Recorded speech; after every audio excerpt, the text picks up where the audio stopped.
if you don't drift to win, what do you drift for? You really want to know? Life's simple. You make choices and you don't look back.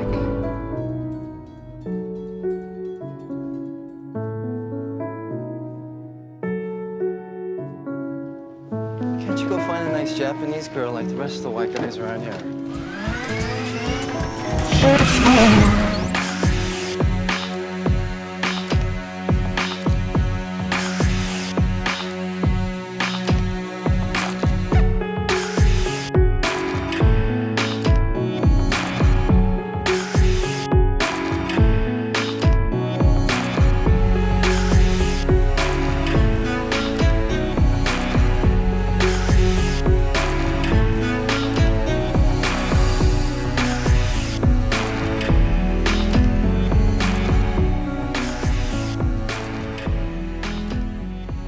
2006, the Fast and the Furious Tokyo Drift is released worldwide in theaters.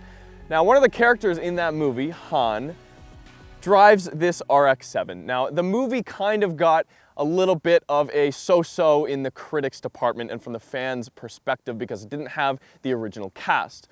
But Han is one of the most loved characters in the entire franchise.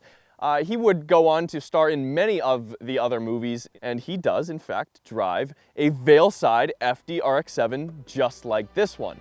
And today, we're going to take it out on the road as part of this entire Fast and Furious series on the channel. So let's hop in and go for a drive.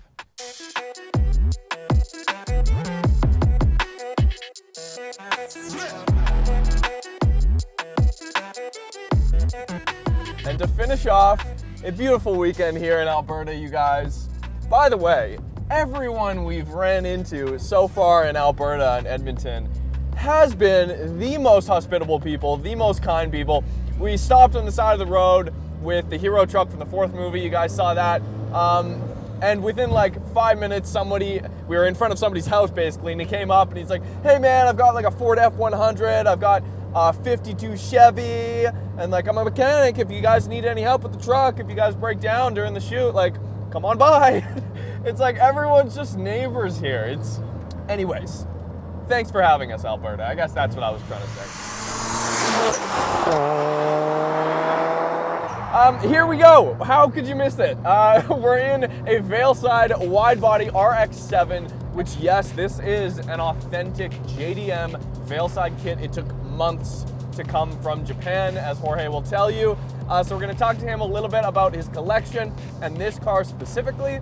I'm driving an FD again. I love the FD for what it is, but I also love Fast and Furious. So to get in Han's car, and yes, this is a replica of Han's car, this is not Han's actual car from that movie, is just really something else.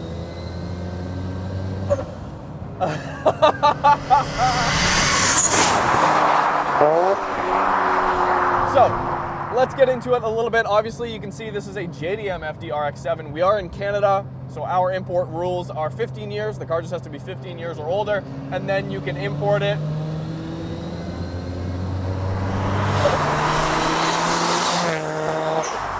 So, under the hood,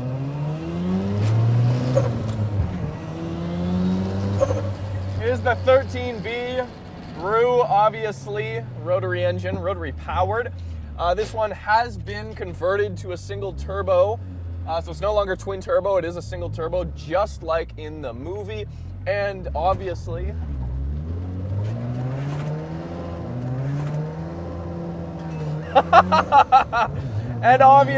because of that, it has a very similar sound, especially on idle, of that car in the movie. You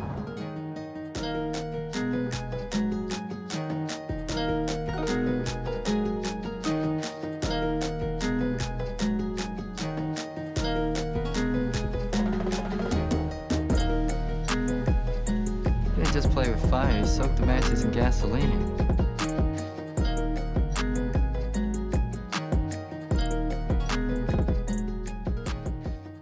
My dream was the Green Eclipse, so I built one 3 years ago, and that's it. Everything started from there. Like finished already, I have 24, but in total there are gonna be 35. So is 35 and you're stopping? I don't know, man. I don't know. I don't know. Hopefully, my wife wants me to stop, so hopefully it's gonna be 35. Yeah. This one is one of my favorites, and of course the green Eclipse and the orange Supra. Those are one of my favorites. Yes, Veilside took like 3 months to ship my body kit from Japan.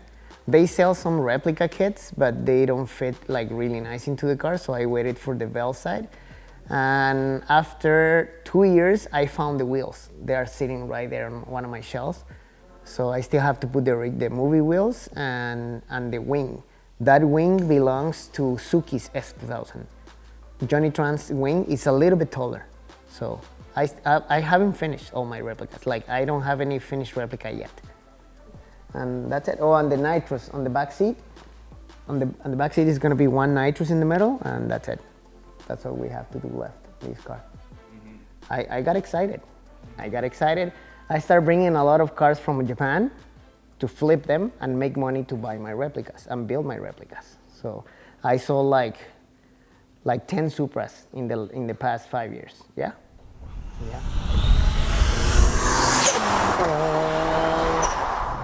So, single turbo, I'm guessing it's got like a Bridgeport or something on it as well in this car. It's about 350 horsepower at the wheels. I mean, it pulls though.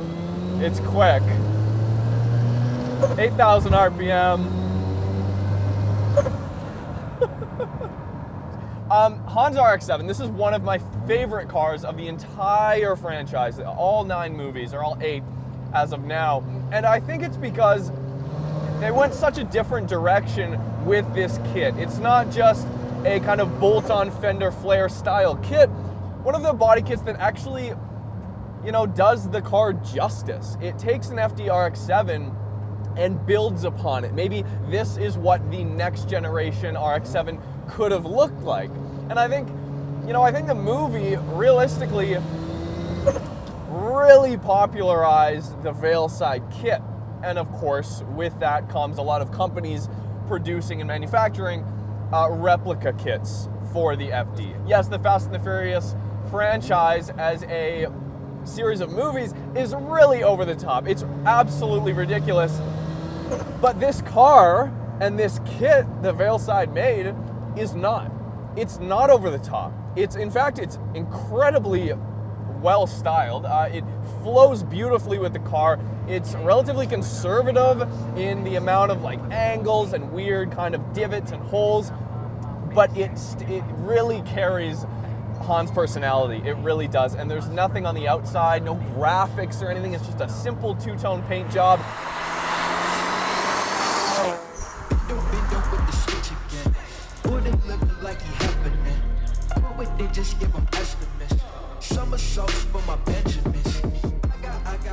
This car was a single turbo, and the guy who built it, that lives in Montreal, he did a single turbo with 350 horsepower. It's not super fast, but it's a really fun car to drive.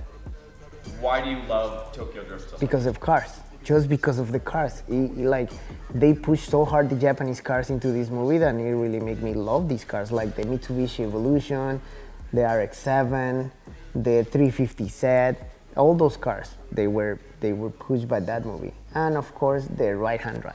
Like that Evo came from Japan, the Evo 7, the Evo 8, the R34s, the 350, and the R33. All those cars, they came from Japan. Yeah, the beginning, Veilside Japan started doing a lot of money because the kit was selling for 50,000 US, and they were doing the installation for you. So you had to buy the kit and ship your car to Japan, and they'll do it for you, and they'll send it back. Before it was super, super, super hard to find, and now it's getting better. Thanks to the internet too, right? Like, when I bought this car, it had already the Veilside body kit. That's what I bought it. It was a gift. I don't want to say how much I paid for it, but it was really cheap. So when I saw it for sale, I contacted the guy and we talked a little bit. And without knowing the guy, and I didn't know if it was going to be a scam, I sent him $1,000 deposit, And the next day, my buddy, he went to Montreal with my trailer and my truck. And I flew there, we closed the deal. We picked it up outside a Home Depot because the guy didn't want to bring me to his house. I don't know why. And that's how it happened. So it was a gift. All right, you guys, quick break from the drive, quick little segue and product promotion, because if you guys don't know, we're not just a YouTube channel. In fact, if you go to roadsuntraveled.com, we have an entire lineup of both embroidered engine code jet tags, which we're continuously coming out with new designs, and now these are, in fact, we haven't even announced these formally yet, so this is the first time you guys are seeing them. We have, just as an example, forged carbon fiber RX-7 keychains, as well as the normal RX-7 keychains. At this point, we have like 50 plus products on our store, carbon fiber, engine code jet tags.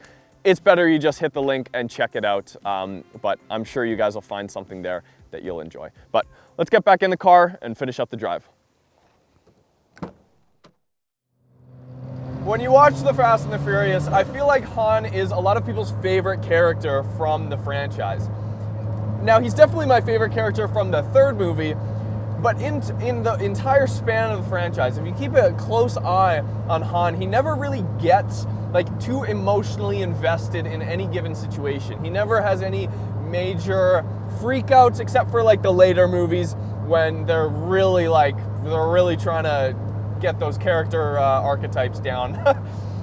But as far as the first few movies, Han is like one of the most cool, and he is the most cool, calm, and collected character in the entire franchise. Han is just kind of, he's the glue that keeps the crew together. And I think that's why a lot of people identify with him.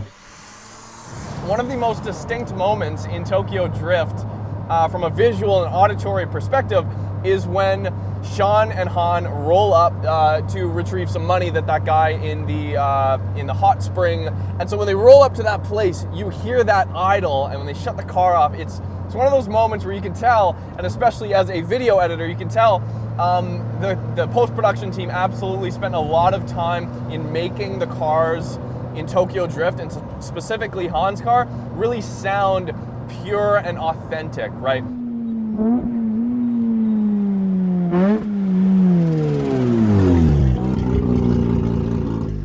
Whereas when you go back and watch the first movie, especially Too Fast, Too Furious 2, you hear a lot of like excessive blow off and excessive engine note that, yeah, could be from the car, but probably isn't actually from the car. And I think in Tokyo Drift, they just cleaned a lot of that up from a filmmaking perspective. I really think they did.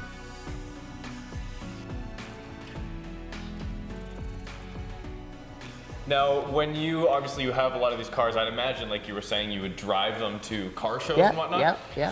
Does that bring you a lot of joy to see? I'm sure fans come out. Man. People taking pictures and videos, waving at me. It's just to see their faces it's my happiness, you know. Their smiles. That's it, man. It's like people on the stoplight is like, hey, man, I remember my childhood. I'm like, yeah, thank you. You know, stuff like that. Mm-hmm. I love that stuff. I just love that stuff. Okay, when I found a part or wheels that I'm looking for, like, don't buy them right away. Just don't buy them right away, because getting screwed all over the place, man, with pricing or replica stuff, and so you have to dig a little bit and ask the replica builders on the you know, we have a group on Facebook, we have the Instagram. Ask them and they'll give me their opinion.